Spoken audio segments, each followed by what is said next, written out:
Go recording.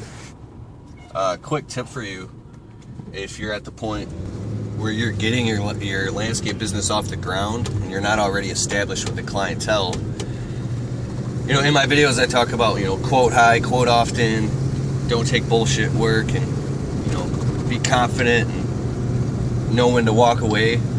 But sometimes I forget, in the very beginning, you got to throw mud at the wall and see what sticks.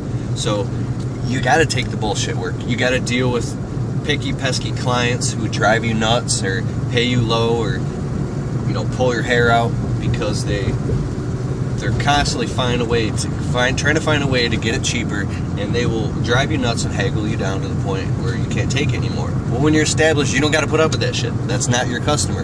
But in the beginning, you put up with whatever you can and take whatever you can. Like I say, you got to do what you got to do with what you have while you can, when you can, to get to where you got to get until you get there.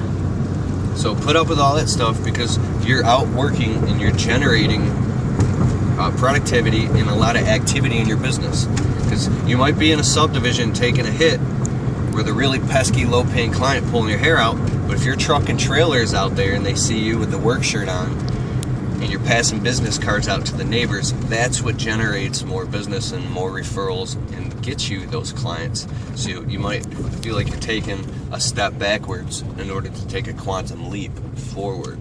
So just keep going in, keep doing it, keep putting up with it, and keep staying strong. And then once you get to the point where you're swamped, then you could begin to dissolve the bottom of those low-paying clients that drive you nuts as you expand the top. And it'll happen naturally. It'll keep happening. By year 1 and 2, I was still dealing with all that. By year 3, I dissolved the bottom 30% and expanded the top 30%. And now, by year 4, because I'm to the last of year 4 right now, I've dissolved the entire 50% of the bottom low-paying clientele that drove me crazy. But it took 4 years to get to that point. And I used to say to myself before I started a business, I could see it somewhat clearly. Oh my God, it's going to take me 5 years of sacrificing my life and everything and every penny to get a business off the ground. And when I really looked and checked the brutal reality, I didn't have any other options. I knew how to landscape, so I saw that was my only option. So 5 years is going to be here whether you like it or not. What are you going to do in the next 5 years? So cut out all the fat of everything else in your life and just go in like a soldier.